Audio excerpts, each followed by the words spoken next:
Saludos y bendiciones, familia en Cristo. Bienvenidos a otro video. Les saluda su amigo y hermano Eric. Y pues bueno, vamos a continuar en nuestra serie del libro de Apocalipsis. No me he olvidado, simplemente he estado algo ocupado en estas últimas semanas, pero bueno, ya tuve la oportunidad para poder volver a subir el próximo video. Y hoy estaremos hablando en el capítulo 14, versículos 1 al 13. Entonces, si tienes su Biblia, por favor acompáñenme. Estamos en Apocalipsis capítulo 14 y vamos a ver lo que vamos a poder aprender en cuanto a esta porción de la palabra del Señor. Y dice la palabra del Señor en el nombre del Padre, del Hijo y del Espíritu Santo. Y dice: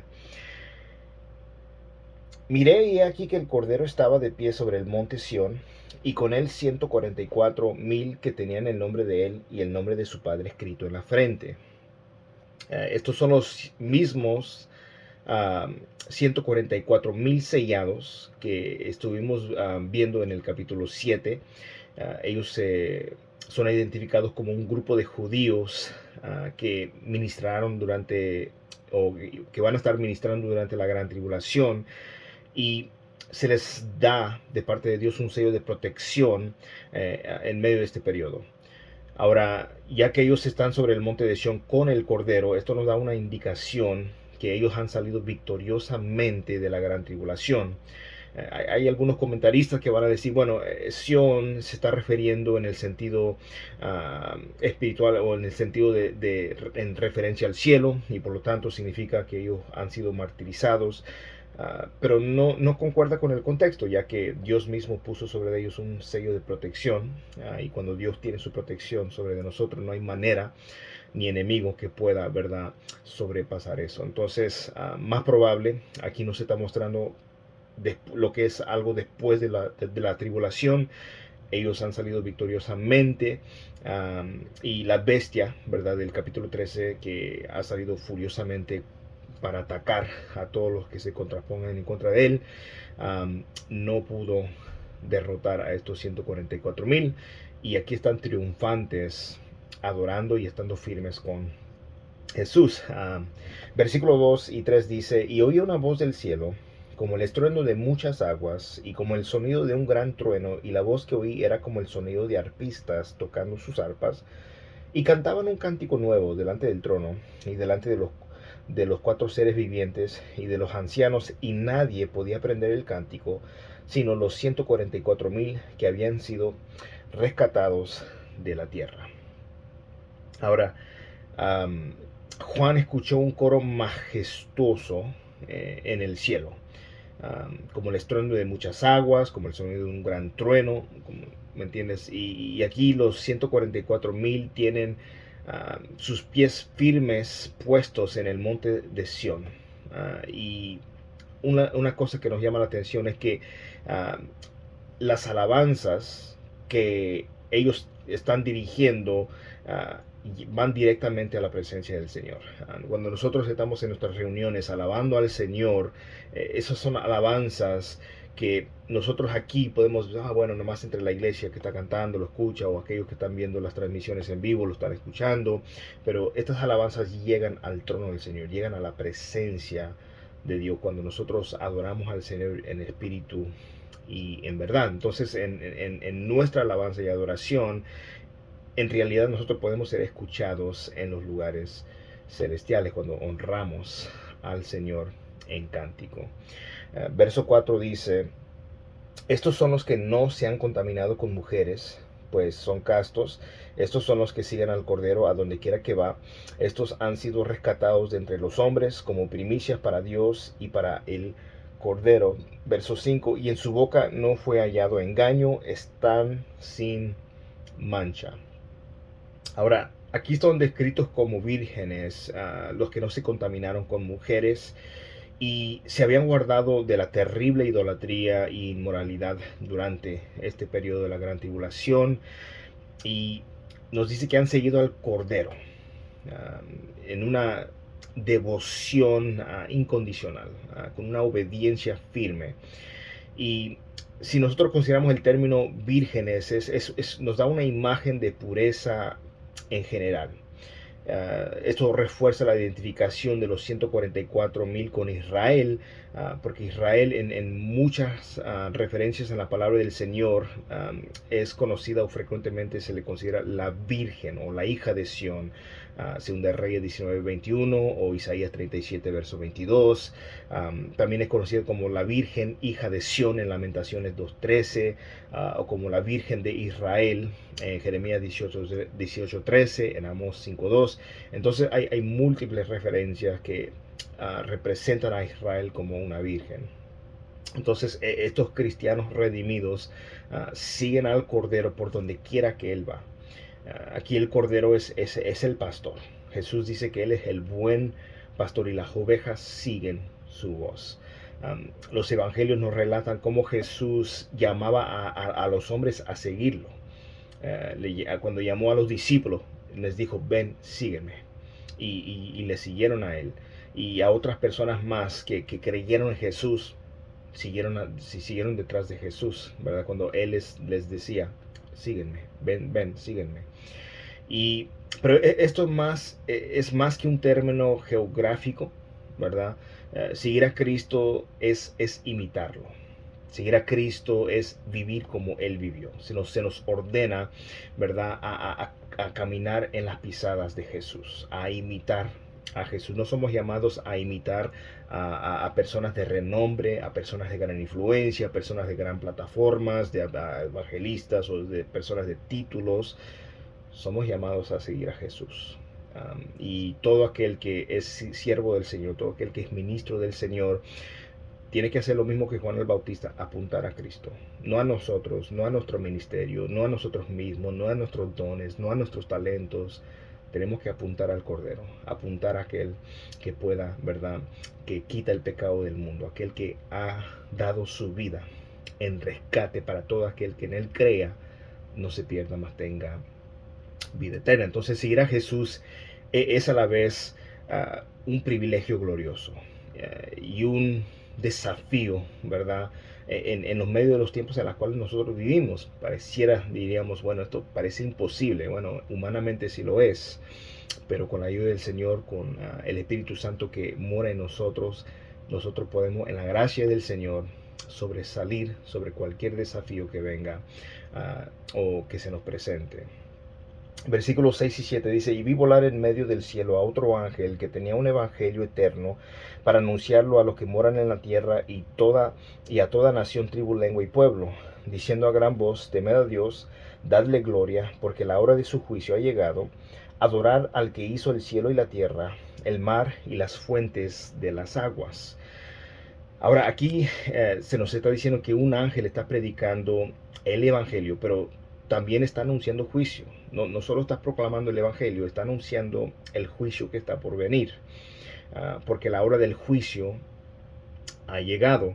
Y debido a que el juicio de Dios es tan evidente en la tierra, en la gran tribulación, no nos debe sorprender a nosotros que hay una multitud de personas que son salvados en medio de la gran tribulación, porque recordamos en Apocalipsis 7, de los versos 9 al 14, nos habla de una gran multitud que son los que van saliendo de la gran tribulación, aquellos que han sido martirizados, han sido, ¿verdad?, derrotados por el anticristo, aunque la derrota en la tierra para ellos significa el morir aquí en la tierra.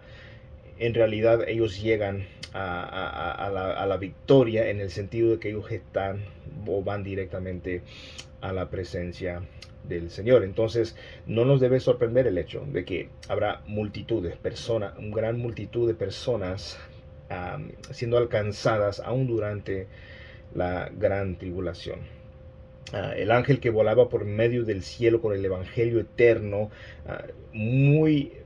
más bien parece coincidir con lo que nos dice en Mateo capítulo 24:14, que y será predicado este evangelio del reino en todo el mundo para testimonio a todas las naciones y entonces vendrá el fin. El tema del evangelio se da en el versículo de Apocalipsis 14, versículo 7, donde se le manda a los hombres a temer a Dios y no a la bestia, que le den gloria a Dios y no a esa imagen que se ha hecho, ¿verdad?, de la bestia, y que adoran a aquel que es el creador y no solamente un mero ser humano. Entonces ese es el mensaje, ¿verdad? O lo que se le ordena a las personas durante la gran tribulación. El verso 8 nos dice: y le siguió otro ángel, el segundo, diciendo: cayó la gran Babilonia, la que ha hecho beber a todas las naciones del vino de la pasión de su inmoralidad. Ahora vamos a hablar mucho más sobre Babilonia cuando llegamos al capítulo 17, pero por ahora es suficiente solamente verlo representando a la humanidad en una rebelión organizada en contra de Dios. Algunas veces, decía el comentarista Walvoord, que algunas veces Babilonia proféticamente se refiere a la ciudad literal, a la ciudad de Babilonia. Algunas veces al sistema religioso, y algunas veces se refiere a un sistema político, todas echando, ¿verdad?, vapor del malvado carácter de la Babilonia histórica.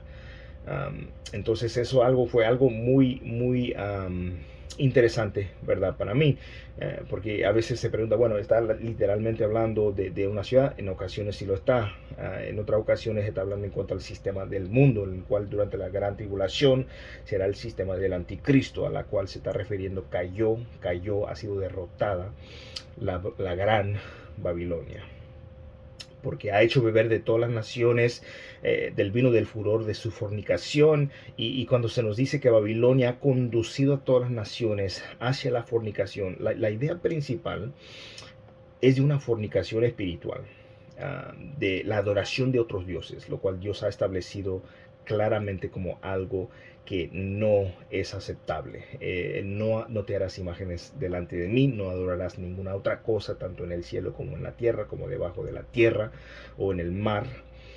Y entonces, sin embargo, tampoco nos debe de sorprender que al ver la fornicación espiritual, es casi siempre acompañada literalmente con la inmoralidad, ¿verdad? No solamente en lo que es simbólicamente, espiritualmente hablando, como una dilución del evangelio que lamentablemente se ve mucho en nuestros días, como la gente trata de diluir, de ponerle azúcar al mensaje, de poder hacerlo, de dar un mensaje alternativa para que la gente pues pueda no ser tan ofendida, porque en el caso de Jesús alimentó a los 5,000, después lo estaban buscando simplemente por lo que él les había dado y no por quien él era, y les habló fuertemente.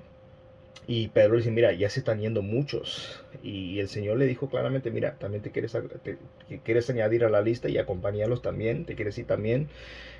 Y Pedro reconoció una cosa muy importante: ¿a quién más iremos si solo tú tienes palabras de vida eterna? Entonces nosotros tenemos que entender que en el sentido también tiene que ver con la fornicación espiritual, una adulteración de la palabra, dilución del evangelio, pero al mismo tiempo estas cosas llevan a la inmoralidad en sí, a la fornicación, al adulterio.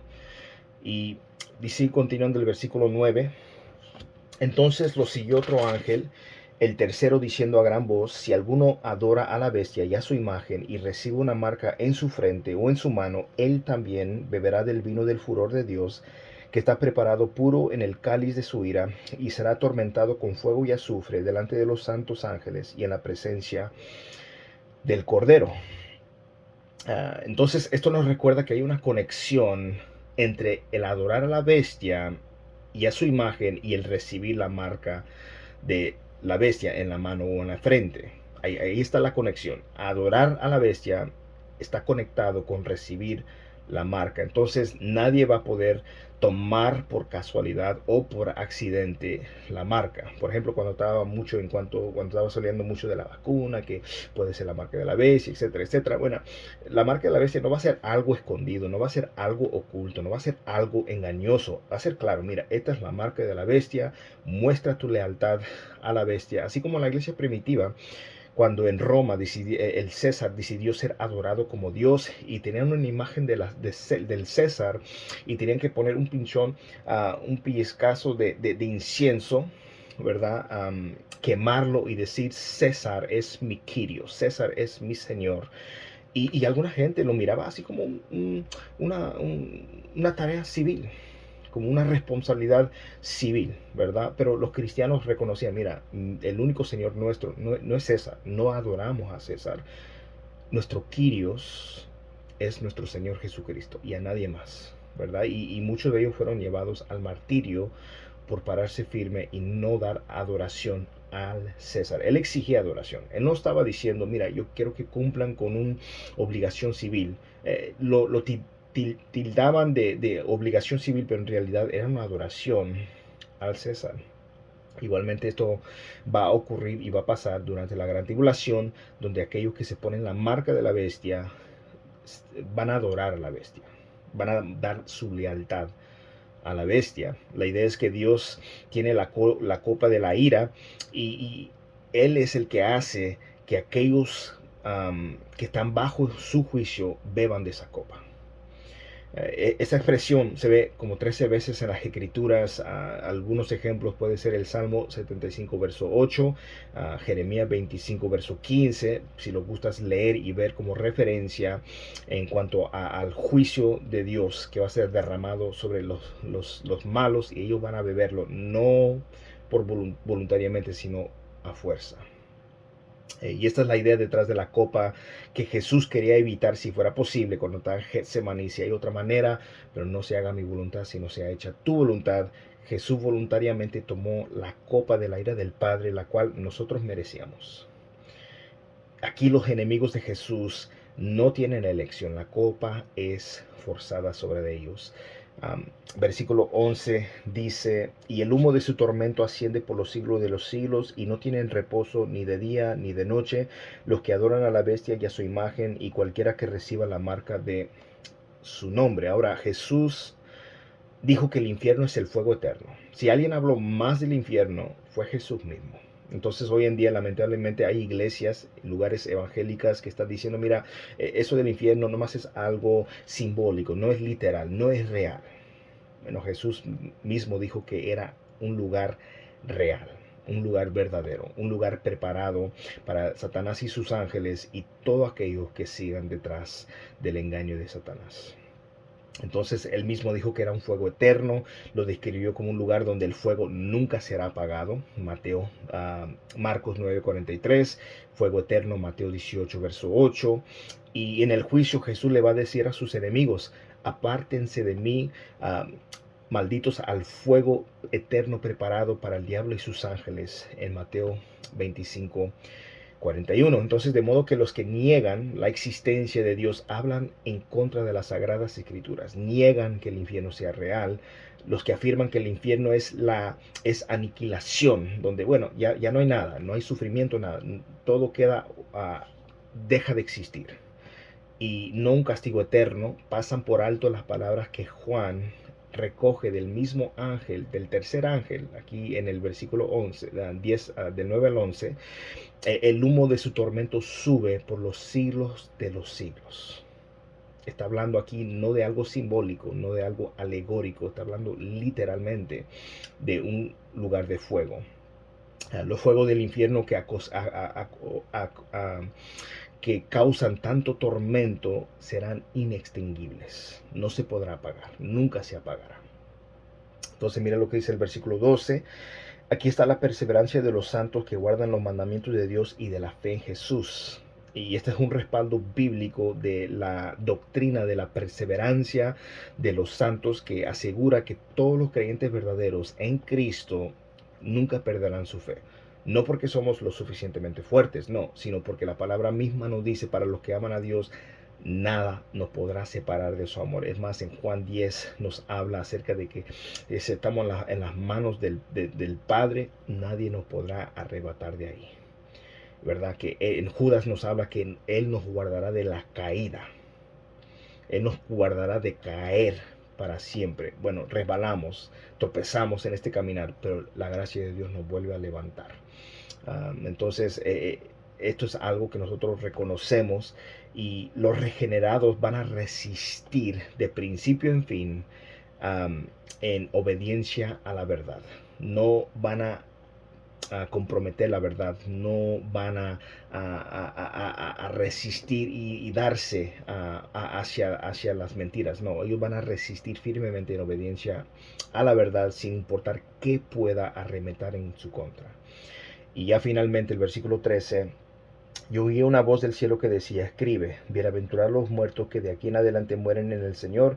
Sí, dice el Espíritu, para que descansen de sus trabajos porque sus obras van con ellos. Los creyentes que mueren durante este periodo no se van a perder de ninguna de las bendiciones del reino milenial. El hombre dice, mira, bienaventurados los que viven, los que tienen vida, pero el Señor dice, bienaventurados los muertos que mueren en el Señor y que sus obras siguen con ellos, todo lo que se haga por Cristo y en su nombre para otro será ricamente recompensado. Mira, cada bondad que nosotros hacemos en la obra del Señor para otras personas, para otros creyentes, cada don sacrificial, cada oración que nosotros hacemos, las lágrimas que derramamos, cada palabra de testimonio que damos en nombre de Cristo, en honor a Cristo, tendrá su recompensa. Entonces permanezcamos firmes en el Señor, examinémonos, echémosle ganas, porque en realidad esto que nos habla el libro de Apocalipsis, para nosotros como los creyentes, no es de temor, no es de terror, más bien es de gozo, de triunfo, de victoria, pero tenemos que estar firmemente anclados en Cristo. Que la paz y la gracia de nuestro Señor Jesucristo sea con cada uno de ustedes.